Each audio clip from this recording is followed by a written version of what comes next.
Welcome to the marvelous land of Oz. I'm Martell, reading The Emerald City of Oz by L. Frank Baum.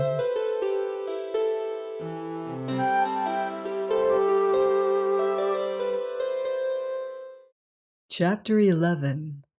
How the General Met the First and Foremost.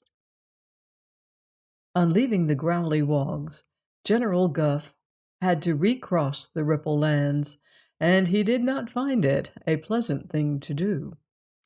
Perhaps having his whiskers pulled out one by one, and being used as a pincushion for the innocent amusement of a good-natured jailer, had not improved the quality of Guph's temper, for the old gnome raved and raged at the recollection of the wrongs he had suffered, and vowed to take vengeance upon the Growleywogs after he had used them for his purposes and Oz had been conquered. He went on in this furious way until he was half across the Ripple Land. Then he became seasick, and the rest of the way this naughty gnome was almost as miserable as he deserved to be. But when he reached the plains again, and the ground was firm under his feet, he began to feel better, and instead of going back home, he turned directly west. A squirrel perched in a tree saw him take this road and called to him warningly, "Look out!" But he paid no attention. An eagle paused in its flight through the air to look at him wonderingly and say, "Look out!" But on he went. No one can say that Guph was not brave, for he had determined to visit those dangerous creatures, the Phanphasms, who resided upon the very top of the dread mountain of Fantastico. The Phanphasms were herbs, and so dreaded by mortals and immortals alike that no one had been near their mountain home for several thousand years. Yet General Guph hoped to induce them to join in his proposed warfare against the good and happy people of Oz. Guph knew very well that the Phanphasms would be almost as dangerous to the gnomes as they would be to the Ozites, but he thought himself so clever that he believed that he could manage these strange creatures and make them obey him. And there was no doubt at all that if he could enlist the services of the Phanphasms, their tremendous power, united to the strength of the Growleywogs and the cunning of the Whimsies, would doom the land of Oz to absolute destruction. So the old gnome climbed the foothills and trudged along the wild mountain paths until he came to a big gully that encircled the mountain of Fantastico and marked the boundary line of the dominion of the Phanphasms. This gully was about a third of the way up the mountain, and it was filled to the brim with red, hot, molten lava, in which swam fire serpents and poisonous salamanders. The heat from this mass and its poisonous smell were both so unbearable that even birds hesitated to fly over the gully, but circled around it. All living things kept away from the mountain. Now Guph had heard, during his long lifetime, many tales of these dreaded Phanphasms. So he had heard of this barrier of melted lava, and also he had been told that there was a narrow bridge that spanned it in one place. So he walked along the edge until he found the bridge.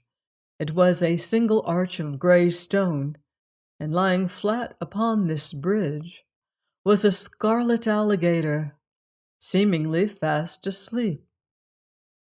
When Guph stumbled over the rocks and approaching the bridge, The creature opened its eyes, from which tiny flames shot in all directions, and after looking at the intruder very wickedly, the scarlet alligator closed its eyelids again and lay still. Guph saw there was no room for him to pass the alligator on the narrow bridge, so he called out to it. "Good morning, friend. I don't wish to hurry you, but please tell me if you are coming down or going up." "Neither," snapped the alligator, clicking its cruel jaws together. The general hesitated. "Are you likely to stay there long?" he asked. "A few 100 years or so," said the alligator. Guph softly rubbed the end of his nose and tried to think what to do. "Do you know whether the first and foremost Phanphasm of Fantastico is at home or not?" he presently inquired. "I expect he is, seeing he is always at home," replied the alligator.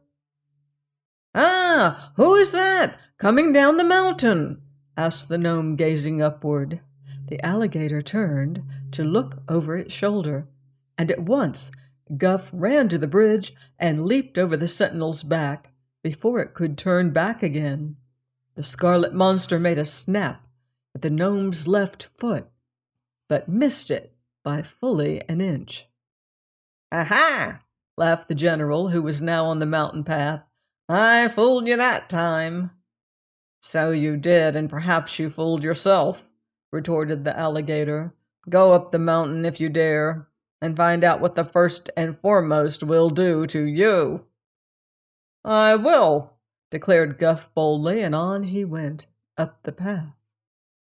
At first the scene was wild enough, but gradually it grew more and more awful in appearance. All the rocks had the shapes of frightful beings, and even the tree trunks were gnarled and twisted like serpents. Suddenly there appeared before the gnome a man with the head of an owl. His body was hairy, like that of an ape, and his only clothing was a scarlet scarf twisted around his waist. He bore a huge club in his hand, and his round owl eyes blinked fiercely upon the intruder. "What are you doing here?" he demanded, threatening Guph with his club.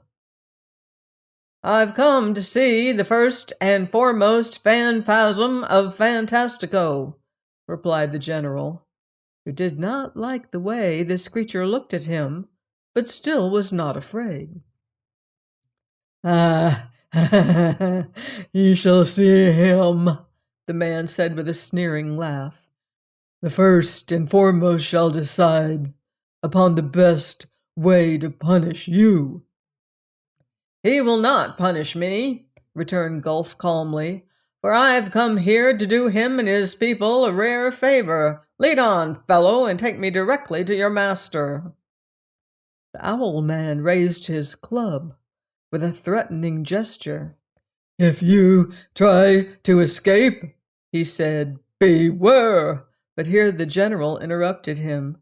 "Spare your threats," said he, "and do not be impertinent, or I will have you severely punished. Lead on, and keep silent." This Guph was really a clever rascal, and it seems a pity he was so bad, for in a good cause he might have accomplished much. He realized that he had put himself into a dangerous position by coming to this dreadful mountain, but he also knew that if he showed fear, he was lost. So he adopted a bold manner as his best defense. The wisdom of this plan was soon evident, for the phantasm with the owl's head turned and led the way up the mountain. At the very top was a level plain, upon which were heaps of rock that at first glance seemed solid. But on looking closer, Guph discovered that these rock heaps were dwellings, for each had an opening. Not a person was to be seen outside the rock huts. All was silent. The owl man led the way among the groups of dwellings to one standing in the center. It seemed no better and no worse than any of the others. Outside the entrance to this rock heap, the guide gave a low wail that sounded like Suddenly there bounded from the opening another hairy man. This one wore the head of a bear. In his hand he bore a brass hoop. He glared at the stranger in evident surprise. "Why have you captured this foolish wanderer and brought him here?" he demanded, addressing the owl man. "I did not capture him," was the answer. "He passed the scarlet alligator and came here of his own free will and accord." The first and foremost looked at the general. "Have you tired of life, then?" he asked. "No, indeed," answered Guph. "I am a gnome, and the chief general of King Roquat the Red's great army of gnomes. I come of a long-lived race, and I may say that I expect to live a long time yet. Sit down, you Phanphasms, if you can find a seat in this wild haunt, and listen to what I have to say." With all his knowledge and bravery, General Guph did not know that the steady glare from the bear eyes was reading his inmost thoughts as surely as if they had been put into words.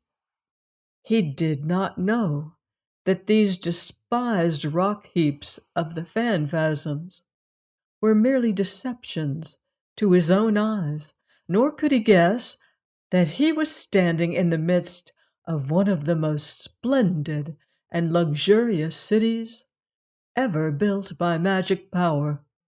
All that he saw was a barren waste of rock heaps, a hairy man with an owl's head and another with a bear's head. The sorcery of the Phanphasms permitted him to see no more. Suddenly, the first and foremost swung his brass hoop and caught Guph around the neck with it. The next instant, before the general could think what had happened to him, he was dragged inside the rock hut. Here, his eyes still blinded to realities, he perceived only a dim light, by which the hut seemed as rough and rude inside as it was outside.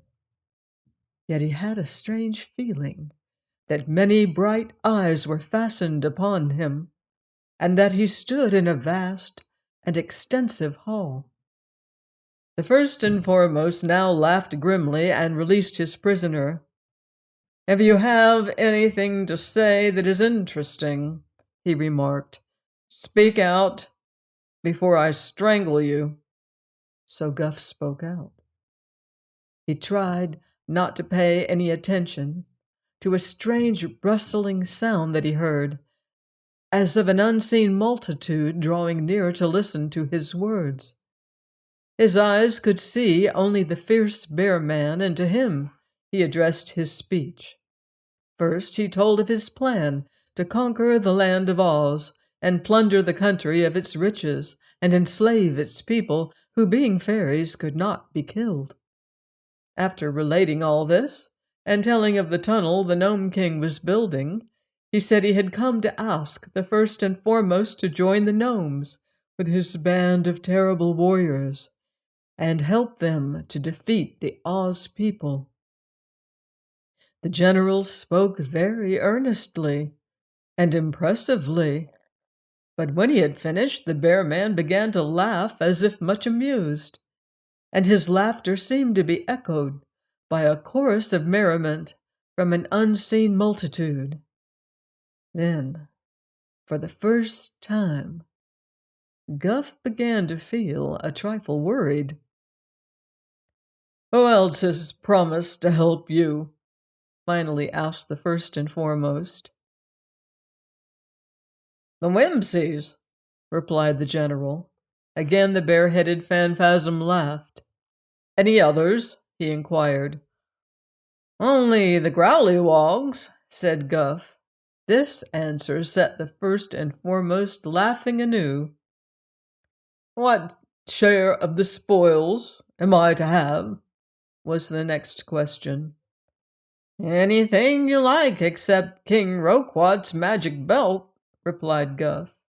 At this, the Phanphasms set up a roar of laughter, which had its echo in the unseen chorus, and the bear man seemed so amused that he actually rolled upon the ground and shouted with merriment. "Oh, these blind and foolish gnomes," he said, "how big they seem to themselves, and how small they really are." Suddenly he arose and seized Guff's neck with one hairy paw, dragging him out of the hut into the open. Here he gave a curious, wailing cry, and, as if in answer, from all the rocky huts on the mountain top came flocking a horde of Phanphasms, all with hairy bodies, but wearing heads of various animals, birds, and reptiles. All were ferocious and repulsive looking to the deceived eyes of the gnome, and Guph could not repress a shudder of disgust as he looked upon them. The first and foremost slowly raised his arms, and in a twinkling his hairy skin fell from him, and he appeared before the astonished gnome as a beautiful woman clothed in a flowing gown of pink gauze. In her dark hair flowers were entwined, and her face was noble and calm.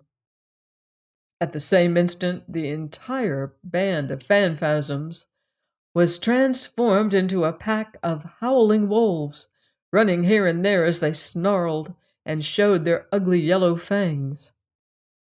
The woman now raised her arms, even as the man-bear had done, and in a twinkling the wolves became crawling lizards, while she herself changed into a huge butterfly. Guph had only time to cry out in fear and take a step backward to avoid the lizards when another transformation occurred, and all returned instantly to the forms they had originally worn. Then the first and foremost, who had resumed his hairy body and bare head, turned to the gnome and asked, "Do you still demand our assistance?" "More than ever," answered the general firmly. "Then tell me, what can you offer the Phanphasms that they have not already?" inquired the first and foremost. Guph hesitated. He really did not know what to say. The Gnome King's vaunted magic belt seemed a poor thing compared to the astonishing magical powers of these people. Gold, jewels, and slaves they might secure in any quantity without a special effort. He felt that he was dealing with powers greatly beyond him. There was but one argument that might influence the Phanphasms, who were creatures of evil. "Permit me to call your attention to the exquisite joy of making the happy unhappy," said he at last. "Consider the pleasure of destroying innocent and harmless people." "Ah, you have answered me," cried the first and foremost. "For that reason alone we will aid you. Go home and tell your bandy-legged king that as soon as his tunnel is finished, the Phanphasms will be with him and lead his legions to the conquest of Oz.